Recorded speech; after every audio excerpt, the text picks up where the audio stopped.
Olá, gente, Xandão do Agro. Tô aqui para trazer para vocês algumas informações um pouquinho importantes, né, a respeito do prognóstico agroclimático da safra 25/26. Tô aqui dentro do escritório, como vocês podem observar. Tá aqui as minhas telas, né, de computador, né? Eu tenho aqui as minhas telas da minha sala de situação, em que eu analiso, estudo, monitoro o comportamento do nosso clima, tá? É claro, trazendo aqui uma aplicação agronômica, né, para o nosso agronegócio, especialmente agora a nossa safra 25/26 de produção de grãos, tá? Fazendo algumas abordagens diferentes.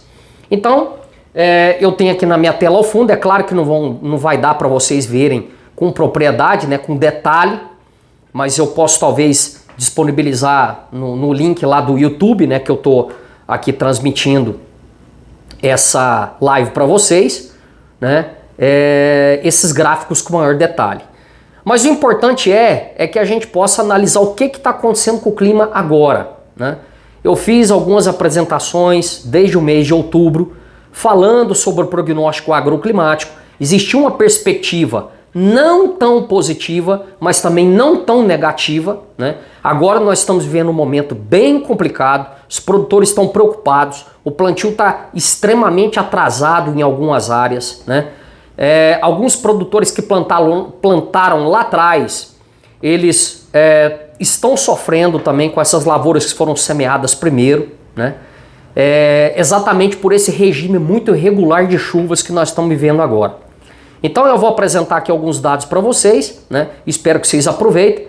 E eu vou colocar lá também no meu canal do Instagram, mas só uma introdução breve, e fazer o link, né, a postagem do link para você ser migrado aqui para o canal nosso do YouTube, tá? Bom, então vamos lá. Eu tenho aqui o meu primeiro gráfico, né, que mostra a situação, né, da fenologia das lavouras no país. Então aqui nas principais regiões produtoras do Mato Piba, do Mato Grosso do Sul, de Goiás, das regiões do Sul, né? Então nós temos que na semana até 8 de novembro, né, hoje já são 14, a Conab deve atualizar isso, talvez aí no início da semana que vem, o progresso, né, o percentual de áreas semeadas de soja no Brasil chegou a pouco mais de 58%. Então, nitidamente evidenciando um atraso do plantio da soja.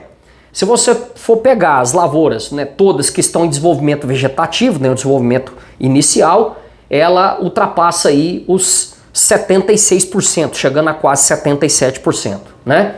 E 22% de lavouras que estão ainda emergindo, ou seja, recém-plantadas. Então, para essa condição de início de novembro, é um alto percentual. E esse alto percentual, ele está mais concentrado principalmente aqui na região centro-oeste e também na região do Mato Piba, que recebeu uma carga menor de chuvas, né? Então, principalmente em relação a essas regiões, o nosso plantio está um pouco atrasado.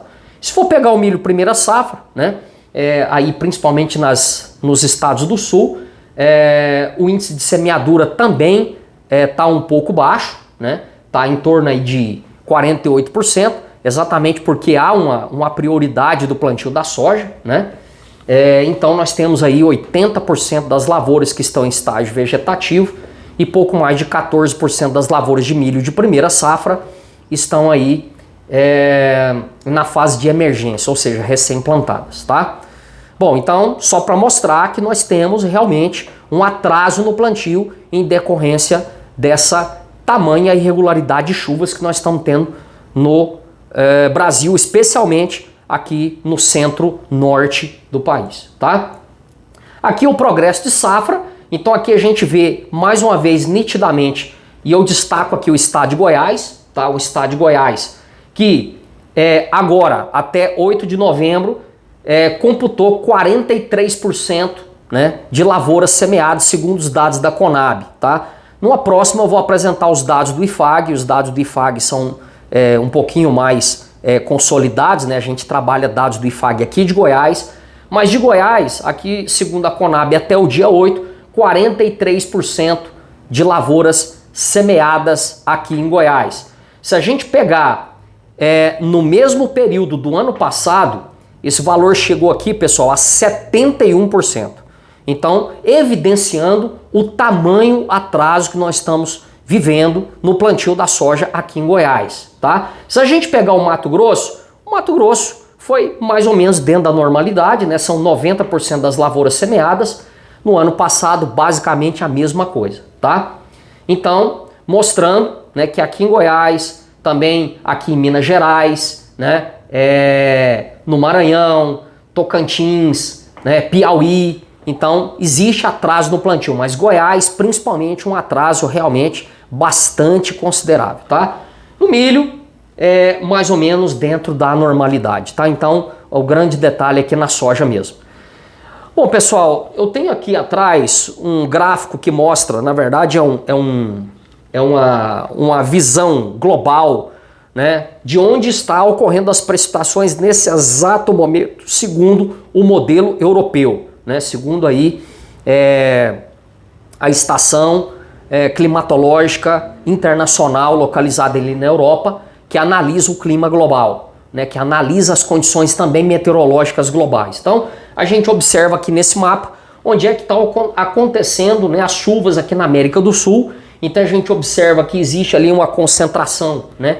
Existe uma concentração ali na região amazônica, mais ao norte da Amazônia, né? Pegando aqui a parte da cordilheira, a Cordilheira dos Andes, pegando ali a região do Paraguai e se ligando até aqui o início da porção sul do país. Então ainda não existe, né, uma formação de um canal de umidade que vem da Amazônia passando pelo centro-oeste, e é justamente por esse motivo que nós estamos agora, nesse momento, com essa falta de chuvas durante praticamente toda essa semana aqui no centro-oeste, né, o que preocupou muitos produtores. Então, observa aqui onde está circulado, aqui em vermelho, né, no detalhe, a gente observa então exatamente o estado de Goiás, onde as precipitações foram mínimas aqui essa semana, né, chuvas bem localizadas, extremamente irregular a precipitação aqui durante essa semana.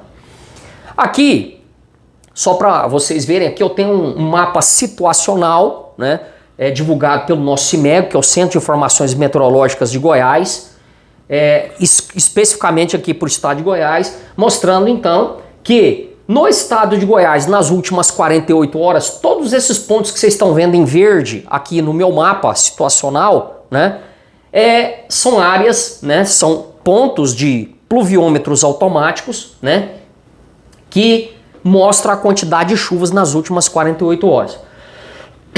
Então, mostrando, pessoal, que aonde está aqui nesses pontos em verde, são pontos que receberam menos de 10 milímetros nas últimas 48 horas. Então, ou seja, a grande maioria do estado de Goiás. Nesses pequenos pontos em amarelo, nós temos volumes que variaram de 11 a 30 milímetros no acumulado. Então, observando que nas últimas 48 horas, praticamente, né, muito pouca chuva aqui no estado de Goiás. Agora, se eu for pegar aqui o mapa do acumulado de novembro, então onde eu tenho circulado aqui, né, eu tenho poucas áreas onde eu tenho um acumulado que variou de 100 a 140 milímetros de chuva. Então hoje nós já estamos em 14 de novembro, né, já era para ter um acumulado bem maior, e aonde está em verde, que também ali pega a porção nordeste do estado, parte da região sul, da região leste, da região oeste, ou seja, todas as regiões do estado tiveram problemas, né, com acumulados que não chegaram a 100 milímetros. Então, os produtores, né, alguns se arriscaram a plantar, né, exatamente por essa questão de que já está realmente bastante atrasado os plantios, então os produtores resolveram arriscar, né, esperando aí para a próxima semana algum volume de chuva, ou quem sabe uma chuva ali localizada no seu talhão, né, para vocês terem uma ideia do quanto o produtor sofre, né, esperando então essas condições mais favoráveis. Então, no acumulado de chuvas de novembro, mostra que a situação também não está ainda das mais favoráveis. Então aqui agora é o mapa de temperaturas, né, mostrando que as temperaturas máximas nesse mês de novembro ultrapassaram aí claramente os 30 graus, né, ali na região do Vale do Araguaia, superando os 35 graus, 33, 34 graus aqui na região nordeste do estado, né, aqui na porção também sul, pegando o sudoeste, ultrapassando aí os 35 graus também, né? Bastante quente. Então, as temperaturas máximas também preocupam um pouco, porque a pouca chuva que cai, né? Há uma tendência, né, nessas áreas onde não existe a palhada para conservar essa umidade no solo, uma palhada considerável, existe a questão do problema da evapotranspiração, né? Então, a própria evaporação dessa água, dessa umidade e também a transpiração das plantas que cresce bastante. Então, tende a perder mais água, né? A perder água mais rapidamente, né? Então, é uma preocupação. Então, sem dúvida nenhuma, como eu tenho dito desde o mês passado, nas minhas apresentações, nas minhas palestras, a questão da palhada, né, nessas variações muito grandes de clima, né, de tempo, elas são fundamentais para que a gente possa, então, manter um equilíbrio de temperatura e umidade no solo, né? Manter uma conservação, principalmente de umidade, nessas áreas produtivas.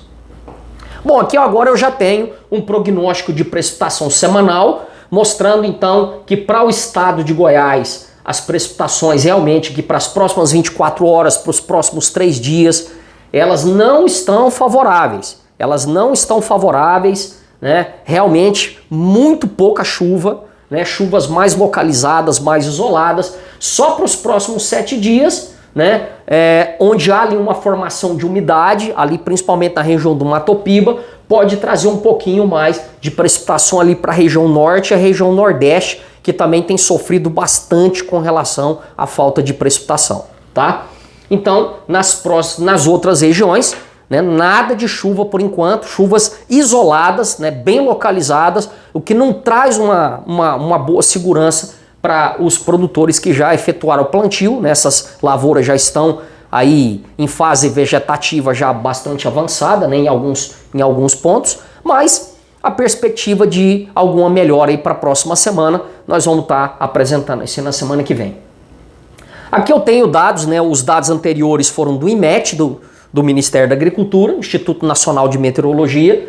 Aqui eu tenho dados do INPE, né, o Instituto Nacional de Pesquisas Espaciais, que também mostra basicamente a mesma coisa, tá? Eu só quero chamar a atenção aqui de um detalhe, pessoal, que eu esqueci de dizer aqui no slide anterior, né, que para os próximos 3 dias a gente observa um volume extremamente alto de chuvas para a região sul do estado, aqui exatamente onde eu estou mostrando para vocês aqui. O que é isso? Né? Problema para os produtores do sul, que também estão enfrentando agora problemas com excesso de chuvas, né? Então lá as áreas estão com problema de excesso de chuva, enquanto aqui nós estamos com falta de chuva, né? Déficit hídrico. Estou mostrando claramente, gente, que nós não estamos vivendo um momento de laninha característico. Isso não é laninha característico, né? Chuvas do sul, né? E a porção norte bastante seca, né? Tempo bem firme. Então isso não é característica de laninha. Então vou mostrar ali agora há pouco. Nós estamos vivendo um laninha, né? Uma possibilidade de um laninha bem fraco que pode se manifestar em janeiro, tá? Mas isso aí eu vou falar um pouquinho lá na frente. Então só para destacar isso aqui. E o INPE mostra exatamente a mesma coisa, né? Pro dia 18 de novembro. Então a perspectiva de boas chuvas ali na porção sul do Mato Grosso do Sul, ali no Paraná principalmente, Rio Grande do Sul, e aqui para o centro-oeste bem pouca chuva. E a partir do dia 12 melhora, aliás, a partir do dia 21 melhora um pouco, né, as condições de chuvas aqui para nós, tá certo? Então, ou seja, já entrando na segunda quinzena de novembro, há uma perspectiva de melhora das nossas chuvas, né, de chuvas aqui para nós, principalmente no centro-oeste, tá? Então aqui é o dado da Universidade de Colômbia, que a gente sempre mostra, que a gente sempre visualiza, né, que é a probabilidade de ocorrência de fenômeno, né, tanto Laninha como El Ninho, como de neutralidade climática. Então mostrando aqui, né, nessa porção aqui os trimestres, né, analisados, a gente pega aqui então outubro, novembro, dezembro, janeiro, aonde está esses picos em azul, a gente mostra uma probabilidade então de ocorrência de laninha que não está chegando a 80%, né? Que não está chegando de 80%. Então a gente imagina que esses 80% seria algo extremamente relevante, mas na verdade não é, né? Não é tão relevante assim. Seria se tivesse aí 95, 98, 100%, como ocorreu na safra 23-24, né? Onde a gente teve a ocorrência de El Ninho, né? Onde essa curva vermelha aqui que vocês estão vendo chegou no topo, a 100%, né? E aí o que a gente observa que eu destaco aqui em amarelo? Que é exatamente o crescimento da probabilidade de ocorrência de quê? De neutralidade climática, né? A partir aí do início de 26. Então, como eu disse, esse laninha fraco ele pode se manifestar, né, de alguma forma em janeiro, né? Meados de janeiro, pouquinho de fevereiro, ele se manifesta fracamente e aí a neutralidade toma conta, né? A neutralidade toma conta, que é exatamente a característica que nós estamos vendo agora, né? Essa variabilidade tão grande no clima, né? Essa dinâmica atmosférica tão rápida que está acontecendo, que está trazendo aí essa condição climática, né? Que nós estamos nos deparando com ela. Bom, então aqui é um outro tipo de gráfico, né, da Universidade de Colômbia, mostrando então, né, aqui onde eu destaco, que os principais modelos climáticos do mundo mostraram aqui para o final, né, para esse final de 2025, uma leve possibilidade de ocorrência de laninha, né, que vocês podem ver que essas curvas aqui para baixo, né, mostrando alguns modelos climáticos internacionais, mostrando uma certa probabilidade de laninha, né? Mas a maioria convergindo aqui para o quê? Para uma neutralidade climática, que é essa faixa mediana aqui, tá? Que é o que justamente vai acontecer aqui a partir de 26, tá? Bom, aqui é um outro mapa que mostra as temperaturas oceânicas para dezembro. O que eu destaco aqui? Eu destaco aqui o aquecimento das águas do Pacífico Sul, né? Essas águas do Pacífico Sul quentes, elas vão migrando, né? Elas vão migrando para a linha do Equador, elas vão migrando para a porção equatorial do Pacífico, que é justamente onde ocorre, né, a alteração da temperatura oceânica para a ocorrência de fenômeno. A gente observa agora que a temperatura está um pouco mais baixa, realmente caracterizando, né, um laninha, mas aí depende da intensidade. A intensidade, como a gente já falou, que é a intensidade mais fraca, né? Então, agora o que eu destaco mesmo é aqui a porção do Atlântico, do Médio Atlântico, né? Que tá frio, gente. Que estão águas mais frias. Então, águas do Atlântico mais quentes, elas favorecem, né, a formação daquelas conhecidas zacas, né? As zonas de convergência que vem do Atlântico, né? Então, favorecendo a formação de chuvas aqui na região amazônica, que vai ser canalizada aqui para a região centro-oeste também, tá? Então isso aqui é dezembro, aqui agora é janeiro, mostrando então justamente que as águas do Pacífico Equatorial na região do Ninho 3.4 está aquecendo, né? Ela está aquecendo devagarinho e evidentemente aqui para fevereiro, então a gente observa que as águas já aqueceram bastante e as águas do Atlântico, né, aqueceram um pouquinho, né, mas estão dentro ali da normalidade, né? Bom seria se essas águas estivessem mais quentes, né? Mas então essa é aí o prognóstico para as temperaturas oceânicas, mostrando realmente que o laninha veio fraquinho e vai embora rapidinho, tá? Aqui a anomalia de precipitação, mostrando então que aqui para o mapa de dezembro, então mostrando, né, uma anomalia negativa para a região norte aqui, né, aqui da América do Sul, né, a porção norte aqui da América do Sul. Então uma anomalia negativa, isso é ruim, né? Então não favorece formação de chuvas para nós aqui no centro-oeste, né? Aqui já é janeiro, então janeiro já melhora um pouquinho a condição, né? Mas em função de que as águas do Pacífico, aliás, as águas do Atlântico, como eu mostrei para vocês, tem uma tendência a não esquentar, mas a esfriar um pouquinho, ou pelo menos manter uma temperatura neutra, né? Não favorece tanto a formação de precipitações que vão migrar aqui para a região amazônica, que pode trazer então essa condição mais chuvosa aqui para o centro-oeste. Então isso é um fato que preocupa e pode ser que tenhamos algum episódio de veranico em janeiro, tá? Então só para ficar aí a observação para você. Em fevereiro já a situação já melhora um pouquinho, então a gente vê a formação, né, de anomalias positivas de chuva aqui para a porção norte da América do Sul, então isso deve favorecer mais a questão da umidade aqui para nós.